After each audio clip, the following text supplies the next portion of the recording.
wena uzoma lapha la kuhlala khona ama undocumented lapha kumanje angangibuzi masaba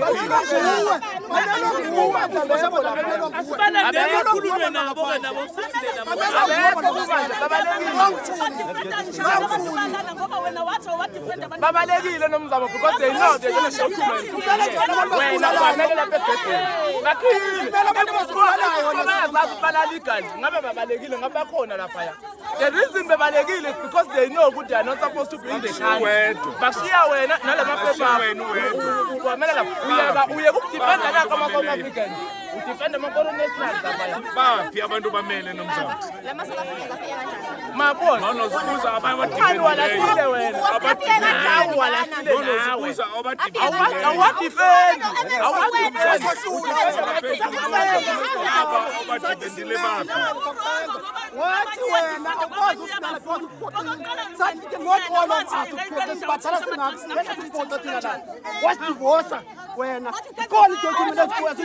you are no longer representing. Why? What is the reason? No, why Tata wrong? No, I was there. Tata wrong was why Tata wrong? Some cousin I was tense.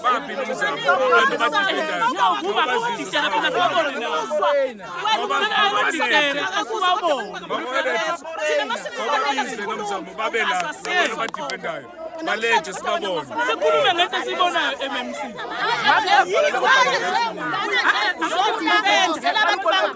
thina siyakwazi ukuthi niyadla ngama-drugs ngeke udefend abantu bama-drugs nawe wodlala lobo bungqina bakubela abantu bangaphandle ubela kanjani abantu bangaphandle ngeke udefend abantu bayawudlala abantu bangaphandle bethu ungadli uyadelela wena njalo wathi angeke adefend wafanelwa yimi ngamtshela ngomsebenzi wakho wathi akathemba iphoyisa mani Hi, ma'am. wayifanelwa yimi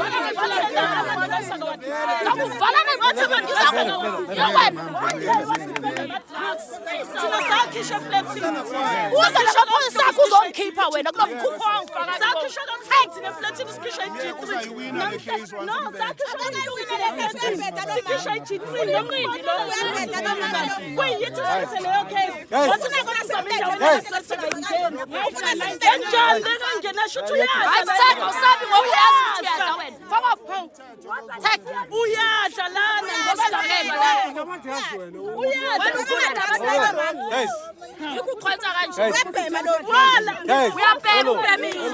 I'm trying to talk. Okay. Let us not get violent. If you allowed us to run our process and then if there are issues, then you stop it. But now you've basically collapsed what we're here to do. So how do we then go forward? You must go comply with the law. Simple thing, guys. If you must go and don't comply with the law. It's your duty to enforce the law. No, mama, umphakathi ojo represent okwama South African. Uyaphika. Umphakathi o represent unomzama ka represent ama South African. She is representing the foreign nationals. Uphike lo and illegal. No foreign nationals. That's why they are not there even now. Bakhila ama room babeka yena emnyango. Yes. Uye obhikela ama foreign nationals. Undocumented la unomzamo la athengisa ama drugs a rape ingane. It's on you nomzamo. You must know that it's on you. They said ebekhuluma manje. Who are on your side today? When bebengendawo yohlala behleli kabuhlungu eDonfontein. These same words was Choyo. What Mashaba? What is these buildings are 80% foreign nationals? Mashaba Herman Mashaba, CNSA, angihlangani nama utterances akhe yimi ola njengamanje umlungisi wabamabala. Ama foreign nationals ama utterances wakho always saying ngama-criminals. If ngama-criminals, amaphoyisa mawenza umsebenzi wabo.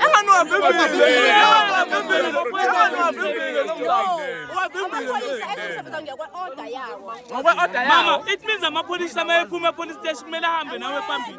Uwagayide wena ukuthi uvimba amaphoyisa.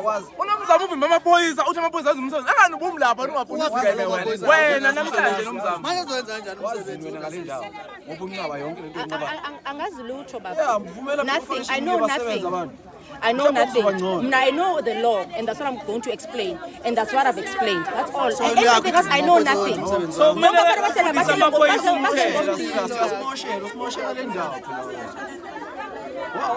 Wabona uthi abaxoxa abahlali. Sobulalana nendaba yakho. Kanjani oluwenzayo amaphepha ngeke ithi data ndixela i-preamble ye-constitution ithi i-South Africa ibhilonga kulo umuntu ohlala ngaphakathi kuyona. ayitsho njalo.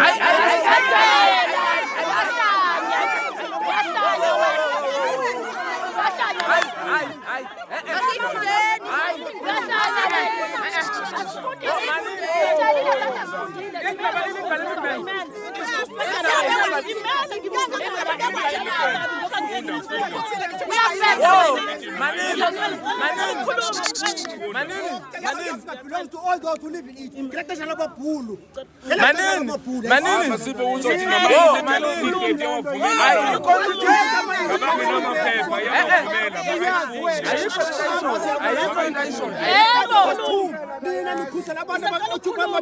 Illegally. I-constitution yase-South Africa. Awungakhamisi thina sisulukuza Ninamaloya nihlupha la. Interpretation ngendlela okungeyona.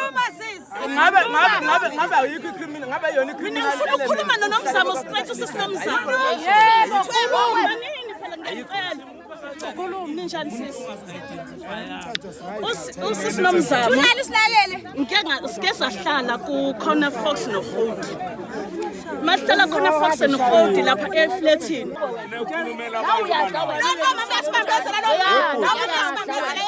Impendulo yokuthi right ukudefend abantu abangenamaphepha yiko right njengamanje lokho. Baba. Defend anathengi Ngicela ukuthi ngicela ukuphendula mina ukuthi nginguNomzamo. Ngizoqhubeka yini ngiwamela amalungelo abantu? Yebo. Ingakubo abantu abamnyama. Number 3, kunabantu abaphula umthetho. Sicela umthetho uthathe indawo yawo. Manje uvimbile. Umthetho uthatha indawo ngomthetho. Nomzamo. Uyabheda wena.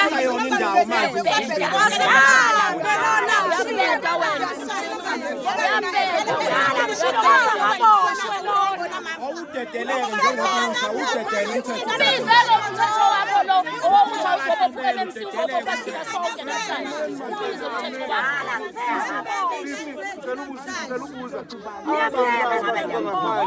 Asibhedela lo.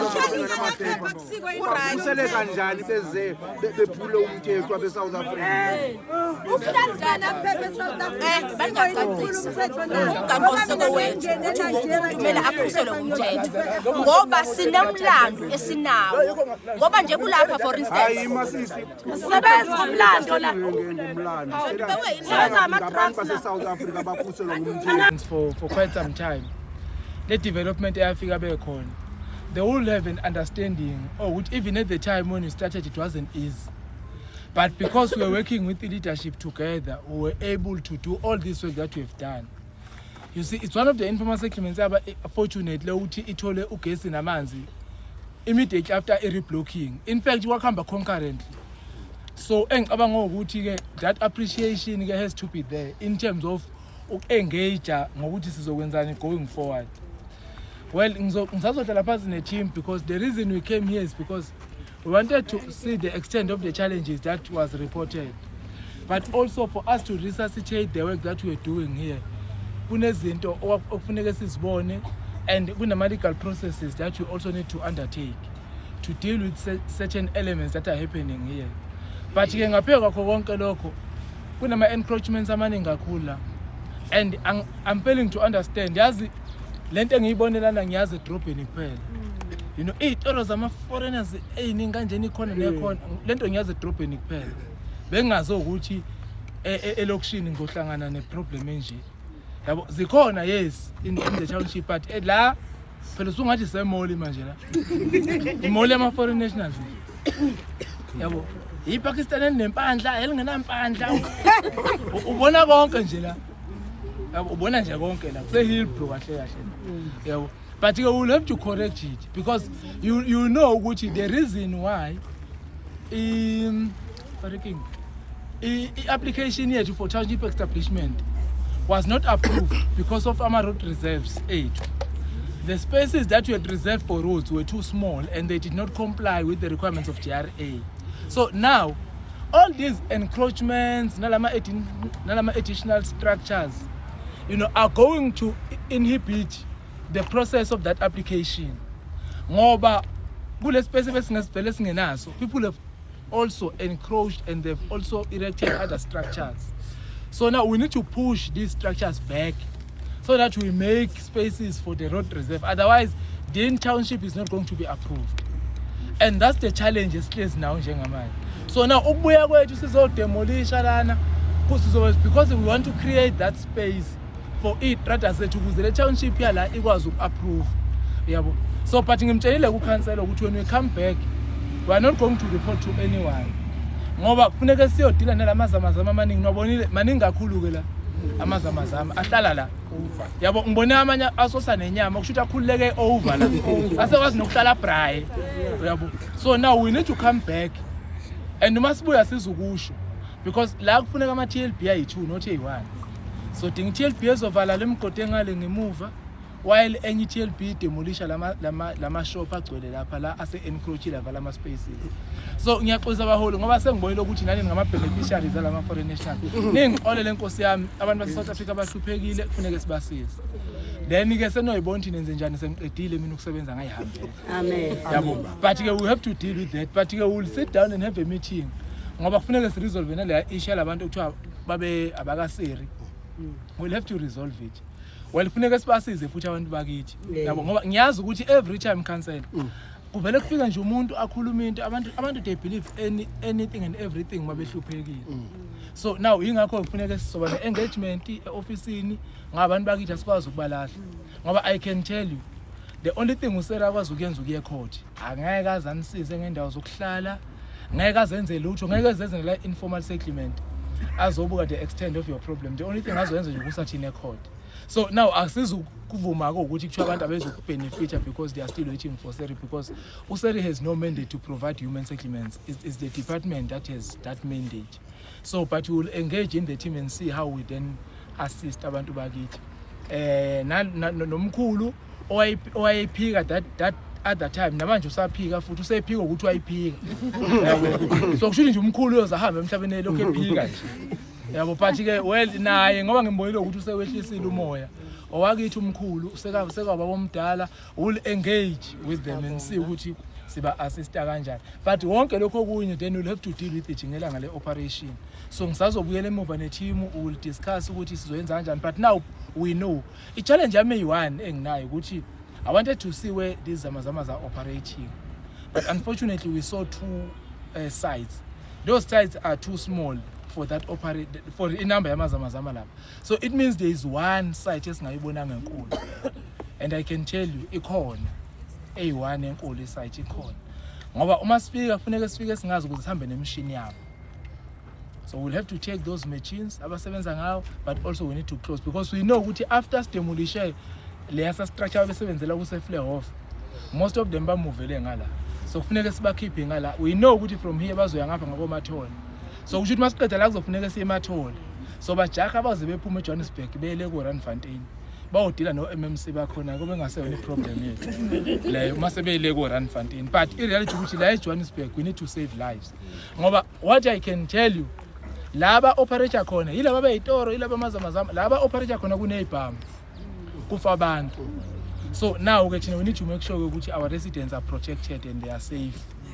Kuma communities laba hamba council ngikhombisa la ade bedubulana khona ngapha yabo. Now ke into enhle ngabo ukuthi bavele behamba bephethe ingubo mase bedubulene wafa nje vedonsa yona le ngubo lovela umbozo ubuso awubusala lokhu lindu plastic ocebezelayo uyabo so vele kuthi bahambe bekulindele vele ukufa bathwele ingubo bathwele isibhamu wamdubula nje kudonsa ingubo ngiboza ubuso into esheshayo into yabo because vele bayazi ukuthi baphila ngokubulalana yabo but ke njengoba ngisho ngithi sizohlala phansi ne team will agree on the process then sobuya sokwenza umsebenzi then we will call the leadership again because kufuneka sin outline the process yethu going forward but also safuneka si resolve le issue le yalaba abagcina bengarelocatanga on the other side because bazoku affect ukusebenza kwethu going forward if we don't address it now so ngicabanga ukuthi kuzoba yilokho nje baholi then ke sizo communicate ke going forward sengisikhandile phela isikhathi abesicile ngoba sasicelwe yibo in the first place so but ke we continued with the meeting savumela now ukuthi kufuneka size la because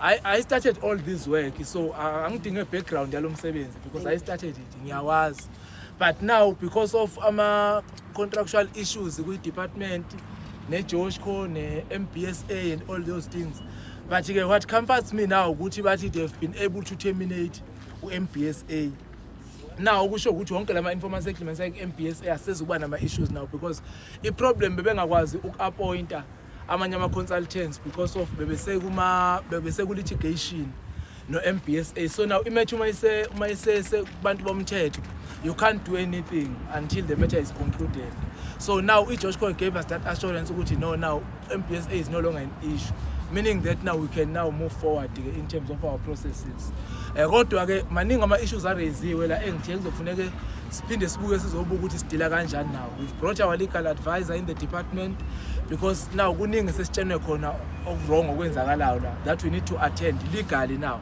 that's why we brought him here so ngicabanga ukuthi ke councilor nabaholi nizosilida soqala kulesa deal ngali for obvious reason we'll have to go that side then we'll come back to this side then so check lama issues la kufuneka sikwazi ukwa attend legally ne legal team yethu ngoba sizoba nama issues amaningi now should we bring back the consultants so nama issues amaningi because kunama encroachments kunama illegal structures and all those things so those issues we need to deal with legally ngoba azo affect ama layout ethu the township establishment process yethu so we need to deal with them now so that by the time we reach that point at least legally we've developed a process yokudila nawo lawo ma issues lawo so ngicabanga ukuthi obithi ikhona ngikhona ucouncilor is here our legal advisor is here and nanje ngabaholi nikhona ngicabanga ukuthi sizohamba then base siqedile ke then we will then debrief determine ke way forward ukuthi sizodila kanjani nalawo ma issues lawo yeah okay so I don't know ukuthi bani uzo connect ama illegal connections awungitshela ukubani umuntu ophila ekhaya ongaye enkantolo ethi ugovernment akahamba yo reconnect ama illegal connections illegal connection iyakutshela ukuthi it's an illegal connection so how do you then say you want to compel government ukuthi ahamba yo you see so sometimes well bafundile asina problem nabo ba ama organization ba ama lawyers but imfundo yabo to be quite honest ayingaphazamisi inhlalo yabantu base South Africa ngoba into engiyibuka manje ukuthi we've got organizations here who should be protecting yabona if kuthiwa they are taking me to task ngokuthi nina la nihlezi khona nihleli kahle ngabe angina problem useri khona la ngisebenza nawo khona ngapha eSlovo sisebenza kahle kabi nawo because ba protect ama interest abantu base South Africa every time bathi government developer abantu base South Africa and I listen to them because bakhuluma abantu base South Africa angizokulalela useri mina uzongitshela ngama undocumented foreign nationals they can take me to court is fine but nje anginazi indlebe zokulalela ngibuya kwi operation indlebe zami zake zavaleka so anginazi isikhathi sokulalela useri uzongitshela ngama undocumented foreign nationals like to be quite honest and angizokuqala namhlanje ukulalela useri ezongitshela ngama undocumented foreign nationals because even if the constitution yethu says South Africa belongs to all to live in it imithetho South Africa futhi recognizer illegal immigration umthetho South Africa or recognize ama undocumented ukuthi it's a criminal element so now ayikwazi umthetho ukuthi ethi akukho emthethweni ukwase South Africa illegal bese umuntu ezongitshela ukuthi South Africa belongs to all who live in it ayithi undocumented foreign nationals so now ama lawyers kazoyichaza ngendlela echaza ngawo is fine kodwa bangaphazamisa ukusebenza kwethu because thina kufuneka siprotect ama residents la against all criminal activities that are happening here but ke ngizobuyela ku team ku department bazos advise ngeway forward ukuthi kufuneka kube yini but njengoba nisho nje ukuthi if kunama services la eswanikeza ama undocumented foreign nationals then we will remove them loma services lawo yena ke uzobona ukuthi ubasiza kanjani ngoba ubathanda ukudlula thina sonke manje emhlabeni. Kuyafana ngoba bazohamba beyoqhuma sizolwa sithini ngoba baningi bona bayahamba ngiyawukhipha ugesi bawufaka. No ingakho ngizobuya nje khululekani cha ukubuya ke ngizobuya baningi thina sibancane and baningi bazoshisa vele. Hayi sisanga bashise. ukuhamba phela vele sizwa Hayi abashise Thina mabe onisisa ngeke phela sibastophe because bayazona ukukhipha kwentambama bazoyofaka. ukubuya ke khona ukubuya ke hayi siyazobuya. bayibuyo MMC siyamkhombisa intambo yabo la ihamba khona uyayikhipha straight yona. Okay Ekhishwa yonke izophuma esigujini. man ikuphi lentambo ekhona Ihamba la ila groundini. Ise ground. isukaphi Isuka ngale sigujini ngaphandle emgwaqweni. Iza la? Isa ngapha. Oh, okay, no, it's fine. Masibuya sobuya sodila nalo. Ngizomkhombisa. Uzobuya nini? Ngicela ukubuza. No, asikwazi ukuyi-communicate ngoba immediately ay-communicate sodila njengoba kubhaliwe. ubuye futhi. Yeah. Amandla ayaphela kade nisathe ukubachiliza aqiniso. Hayi futhi sobuya Ngesitshele muntu, sobuya ngesitshele muntu. kuzoba soon. Ngesitshele Kuzoba soon. No kuzoba soon. No angithi iyona into okufuneka iyona authority okufuneka siyistempe. Ukuthi akekho umuntu ozosuka ezweni lakhe azo intimidate aterrorize abantu bala. Azorentisa bakhuluma bayalwa lapha manje amanzi bazowathatha namhlanje Bazowathatha kahle bangena kahle ngithi sebesa. Ngoba labo bantu kuyafana nomuntu engakubulala la atshintsha indawo ehlale eFox uzomazi ngani ngoba angeke uzimazi. Exactly.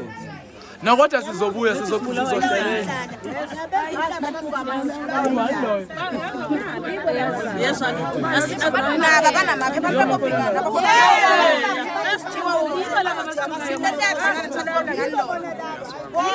sebeqalile sizonya ke masele.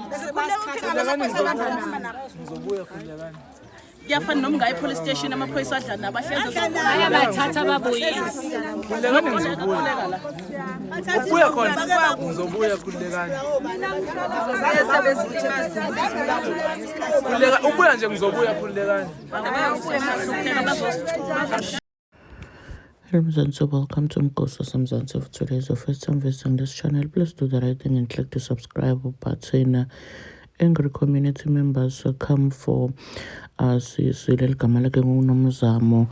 Lektiwa lawyer and she's representing illegal foreigners. So people are really fuming, saying ukuthi she's a Jolofina. Why is she representing illegal foreigners? And she's saying ukuthi the constitution of South Africa, South Africa belongs to everyone who lives in it, and people are really divided about what she said, and people are really angry and fuming and telling her that she must stop representing illegal foreigners. So do comment your thoughts down in the comment section. Don't forget to hit the notification bell. I'll see you in the next one. I'm signing out. Goodbye.